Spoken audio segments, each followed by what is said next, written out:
चलिए hello and नमस्कार दोस्तों, कैसे हैं आप लोग। उम्मीद है कि मस्त होंगे।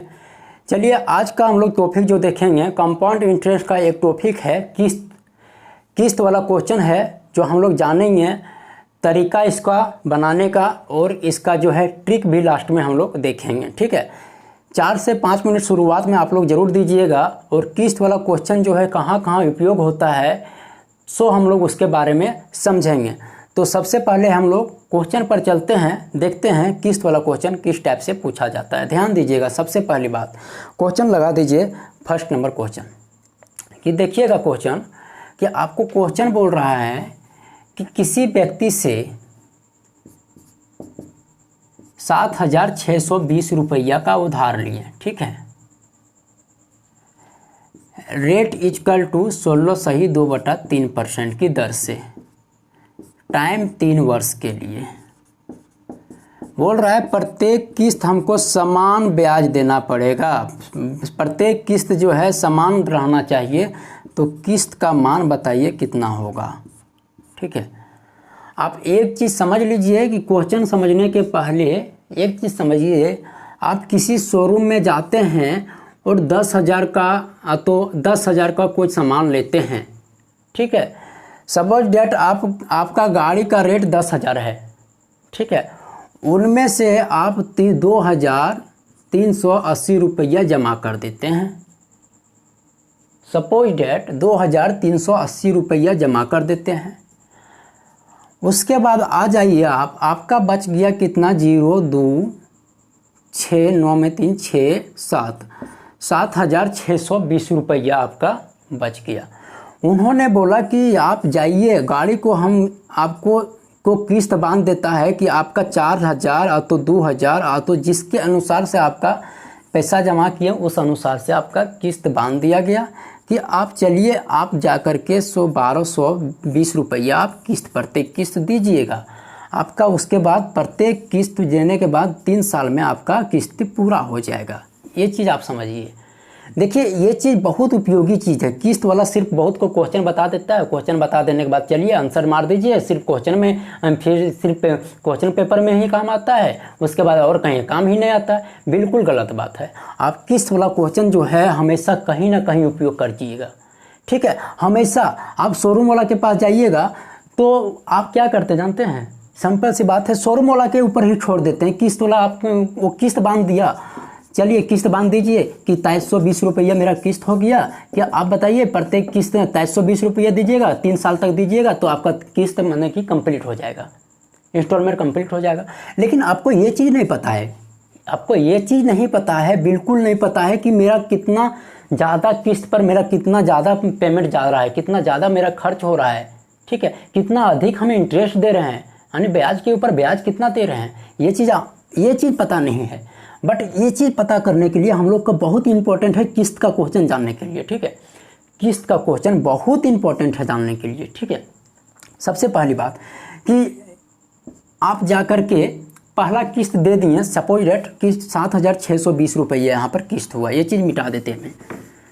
सपोज डेट आप समझ लीजिए, क्वेश्चन को ध्यान से पहले समझिएगा। ठीक है, कि सपोज डेट आप 7,620 रुपया आपका इतना बाकी रह गया। ठीक है, गाड़ी लिए तो 2,380 रुपये जमा किए और 7,620 रुपया, गाड़ी का दाम कितना है, 10,000 रुपया सपोज डेट मान लिया गया। तो इतना रुपया आपको जमा करना है। आपके पास पैसा नहीं था इसीलिए उन्होंने किस्त बांध दिया। अब वो कितना परसेंट लेता है, कहीं कहीं 14% लेता है, कहीं कहीं 16% लेता है, कहीं कहीं 16.2/3%। तो आपका अपना सबका इंस्टॉलमेंट रहता है, इतना परसेंटेज रहता है। तो प्रत्येक किस्त का मान बांध देता है कि आप 1,260 रुपये प्रत्येक बार हमको दे दीजिएगा। उसके बाद 3 साल के बाद आपका किस्त कंप्लीट हो जाएगा। लेकिन आप जान रहे हैं कि ये किस्त जो ले रहा है सो कहाँ से ले रहा है, बिल्कुल आपको जानना चाहिए। ये जानते हैं कि प्रत्येक किस्त जो लेता है ना इंटरेस्ट, वो आप एक बार जमा कर दिए, जैसे 1 साल गए हैं तो 1,260 रुपया हुआ तो आप जमा कर दिए। देखिए अगला बार उसको कितना का किस्त लेना चाहिए, अगला बार जो लेना चाहिए 7,620 रुपया के माइनस करना चाहिए 1,260 रुपया, उसके बाद जो टर्म आएगा उसके ऊपर किस्त लेना चाहिए। लेकिन बट ये चीज़ नहीं करके ये इसी पर फिर अगला साल भी किस्त लेगा और इंटरेस्ट पर इंटरेस्ट इसी के ऊपर लेता है, ब्याज किस पर, जो वो बांधा है जितना आप बाकी रखें वही पर इंटरेस्ट लेता है। ठीक है, इसीलिए हम लोग को जानते हैं सबसे बड़ा महंगा होता है किस्त वाला। अगर आप कोई काम कर रहे हैं वो लगता है कि हम लोग किस्त वाला काम इजी से कर ले रहे हैं, लेकिन वैसा होता नहीं। किस्त जो बांधा जाता है सो इंटरेस्ट के ऊपर इंटरेस्ट लगने लगता है। ठीक है, ये चीज़ आप समझिएगा। अगर ये चीज़ आपको समझ में आ गया तो किस्त वाला क्वेश्चन आप इजी से बना लीजिएगा। ठीक है, इजी से। और किस्त वाला क्वेश्चन आपको जानना बहुत इंपॉर्टेंट होता है, ये चीज़ आप समझ लीजिए। तो हम लोग ये चीज़ समझ लिए, हम लोग डायरेक्ट क्वेश्चन पर चलते हैं। आप समझ लीजिए, हम लोग डायरेक्ट अब क्वेश्चन पर चलते हैं। देखिएगा, किस्त वाला एक दो बार आप समझिएगा इजी से सबसे पहले, उसके बाद आपको लगेगा ना कि किस्त वाला क्यों नहीं मैं कर रहा हूँ। ये चीज़ सिर्फ क्वेश्चन को बना लेने से नहीं होता है, बिल्कुल नहीं होता है। क्वेश्चन के बारे में समझिए, कौन सा क्वेश्चन किस क्या काम देगा, ये चीज़ समझना, कहाँ यूज होगा, ये चीज़ समझना बहुत इंपॉर्टेंट होता है। ठीक है, क्वेश्चन देखिएगा, बोल रहा है कि किसी से 7,620 रुपया उधार लिया, 16.2/3% की रेट से हमने उधार लिया हूँ। ठीक है, प्रत्येक किस्त समान रहना चाहिए। ठीक है, और 3 वर्ष में किस्त को पूरा करना है। 3 वर्ष के लिए किस्त को बांध दिया। बोल रहा है कि प्रत्येक किस्त क्या होगा, जबकि हम उधार कितना लिए 7,620 रुपया। सपोज डैट अगर आप 7,620 रुपया उधार लिए, नीचे करते हैं, सपोज डैट 7,620 रुपया उधार लिए। ठीक है, प्रत्येक किस्त का वैल्यू x मान लेते हैं। देखिएगा, प्रत्येक किस्त का वैल्यू x मानते हैं। उसके बाद पहला टर्म देखिएगा, आप एक चीज़ समझिए, 16/2/3 का परसेंट का मतलब क्या होता है, 1/6 होता है।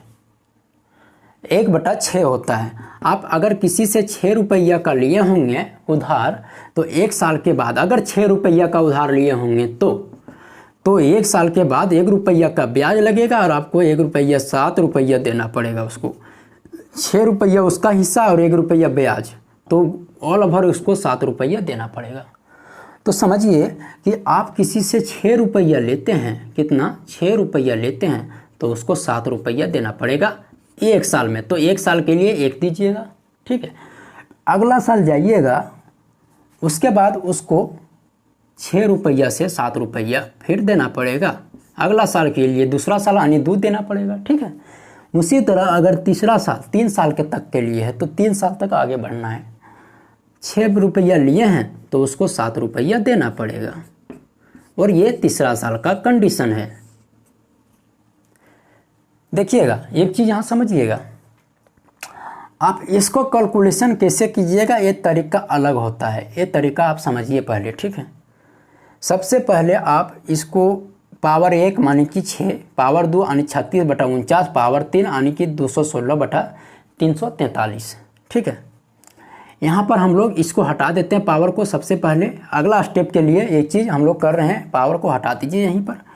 अब जब पावर हटा देंगे, पहले पावर करेंगे, पावर हटा देंगे तो यहाँ पर 6 और यहाँ पर कितना हो जाएगा 36 और यहाँ कितना हो जाएगा 7 7 49। यहाँ पर कितना हो जाएगा 216 और यहाँ पर कितना होगा 4 3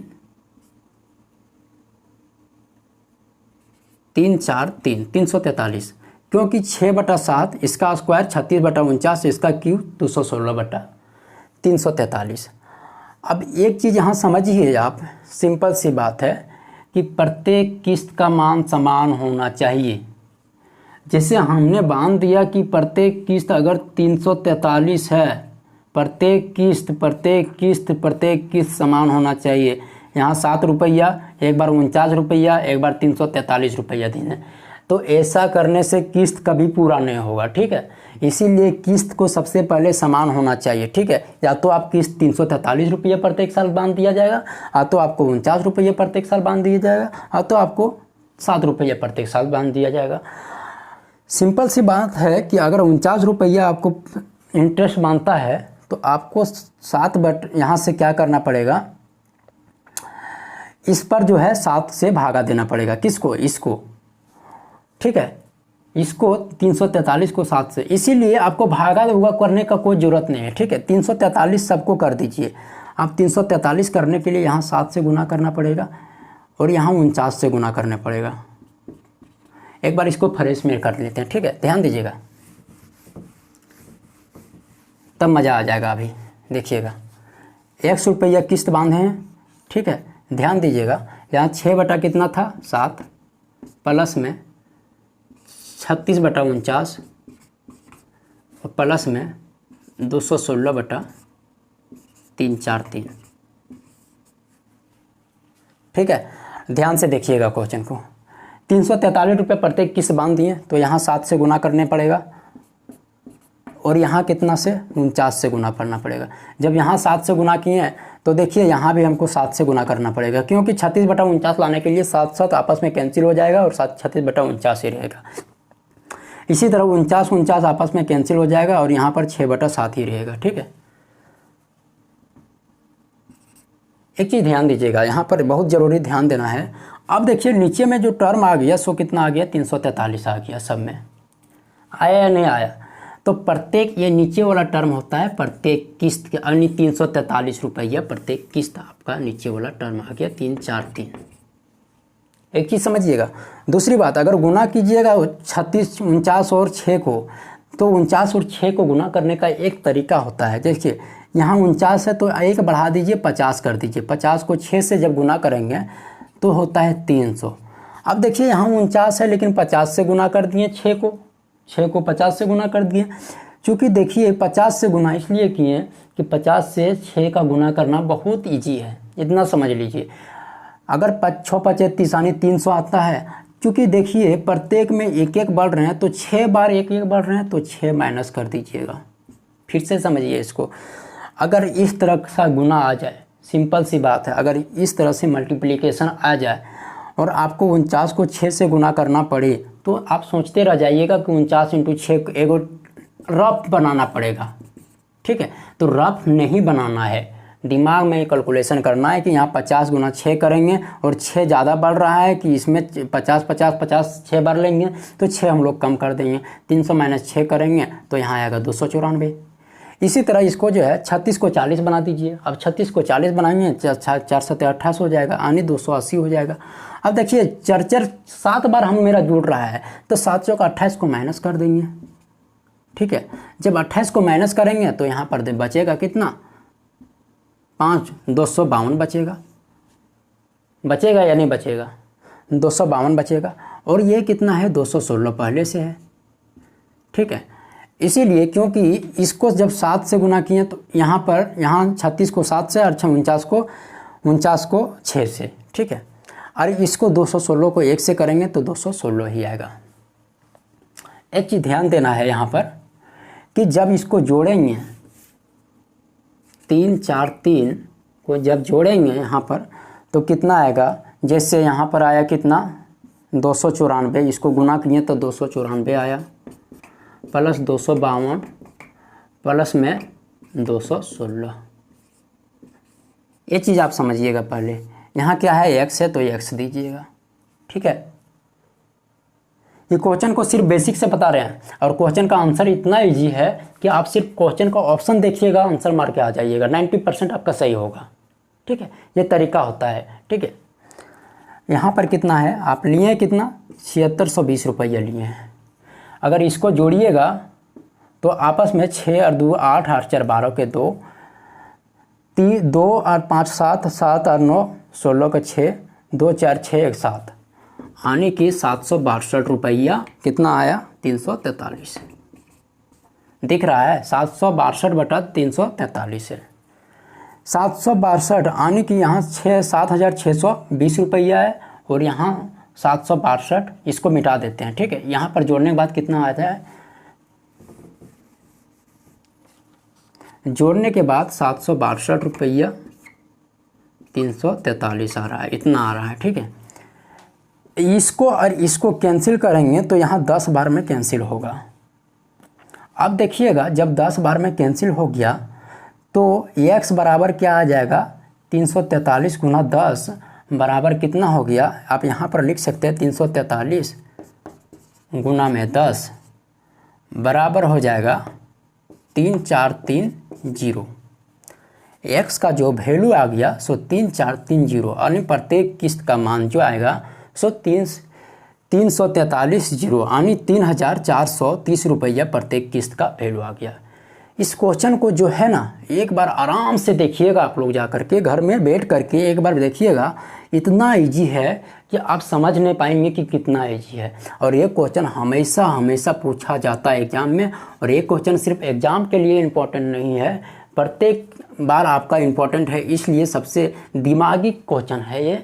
आप इतना समझ लीजिए, कोई भी शोरूम में जाइएगा आपको कोई भी नहीं बेवकूफ़ बना सकता, कोई भी आपको गलत नहीं कर सकता है कि आप अपने से उसको कैलकुलेशन कर सकते हैं। ठीक है, इसका सेकंड तरीका देखिए, इसका जो ट्रिक है, ट्रिक मैं बताना चाहूँगा, आप ट्रिक देखिएगा सबसे पहले। ठीक है, यहाँ तक समझ में आ गया होगा। आप ट्रिक देखिए, नहीं समझ में आया होगा तो एक बार और इसको वीडियो को पॉज करके फिर से देखिएगा। ठीक है, समझिएगा पहले। देखिए इसका ऑप्शन जो दिया गया है, ऑप्शन आप देखिएगा,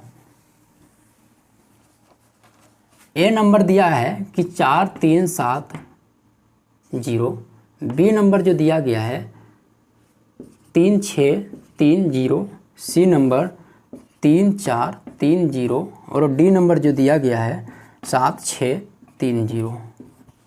इतना रुपया, इतना रुपया, इतना रुपया, इतना रुपया। देखिए सबसे बड़ी बात आपको करना क्या है जानते हैं? कुछ नहीं करना है, क्वेश्चन में जाइए, क्वेश्चन को देखिए, और क्वेश्चन को देखने से पहले एक बार पढ़ने से भी पहले, ठीक है, देखने से भी पहले एक बार सिर्फ ऑप्शन को देखिएगा। ऑप्शन में स्क्वायर दिख जाए, किसी अंक का स्क्वायर दिख जाए और किसी अंक का क्यूब दिख जाए, ठीक है, अगर क्यूब और स्क्वायर दोनों दिख जाए उस क्वेश्चन का ऑप्शन में, ठीक है, तो आपको क्या करना है? सबसे पहले क्वेश्चन को देखना है। क्वेश्चन में क्या पूछ रहा है? 3 साल का किस्त पूछ रहा है कि 2 साल का किस्त पूछ रहा है? अगर 3 साल का किस्त पूछ रहा है, 3 साल का किस्त पूछ रहा है, तो आप सिर्फ स्क्वायर ना देख करके क्यूब देखिएगा। ठीक है, 3 साल का पूछ रहा है तो ऑप्शन में जाइएगा तो और क्यूब देखिएगा, किस ऑप्शन का जो है क्यूब है मेरा। देखिए किस अंक का क्यूब है, आप देखिएगा। फर्स्ट वाला, किसी का क्यूब बनता है क्या? क्यूब मतलब किसी का घन बन रहा है क्या? बिल्कुल नहीं बन रहा है। बी नंबर ऑप्शन, किसी का घन बन रहा है क्या? बिल्कुल नहीं बन रहा है। सी नंबर जाइए, किसी का घन बन रहा है क्या? आप बिल्कुल बन रहा है। यहाँ पर 343 है, बिल्कुल है। आप जानते हैं 343 किसका क्यूब होता है? 7 का, अभी अभी हम लोग देखे हैं। ठीक है, और सी नंबर देखिएगा, किसी का क्यूब है? बिल्कुल नहीं है। तो यहाँ पर जो ऑप्शन दिख रहा है ना, 3 साल का पूछ रहा है, तो क्यूब देखिएगा और वही आंसर जा कर के टिक मारिएगा, वही टिक मारिएगा। क्यूब देखिएगा और वही आंसर को टिक मारिएगा। ठीक है, अगर 2 साल के लिए पूछता तो कुछ नहीं करते हैं, उसमें एक ऑप्शन आपको स्क्वायर वाला दिया रहता है। ठीक है, अगर जिस क्वेश्चन का ऑप्शन जहाँ भी जो ऑप्शन आपको स्क्वायर वाला दिख जाए 2 साल के लिए, उसको आपको टिक मार देना है, कुछ नहीं करना है, उसको आपको टिक मार देना है। अगर आप जल्दीबाजी में हैं तो कंडीशन यहाँ लागू है, अगर आप जल्दीबाजी में हैं तो। अगर जल्दीबाजी में नहीं हैं तो आप प्लीज़ क्वेश्चन को एक बार बना करके ज़रूर देखिएगा। 2 से 3 सेकंड का टाइम लगेगा बना के, यानी 10 सेकंड 30 सेकंड मान लीजिए, 30 सेकंड का टाइम मिलेगा, आप बना लीजिएगा। ठीक है, आप कॉन्फिडेंस के साथ एकदम बोलिएगा कि हाँ क्वेश्चन मेरा सही है। अगर आप जल्दी में हैं तो क्यूब देखिए, आंसर मारिए। ठीक है, अगर आप 2 साल के लिए पूछ रहा है तो स्क्वायर देखिए, ऑप्शन मारिए। ठीक है, तो ध्यान ये चीज़ आपको देना है।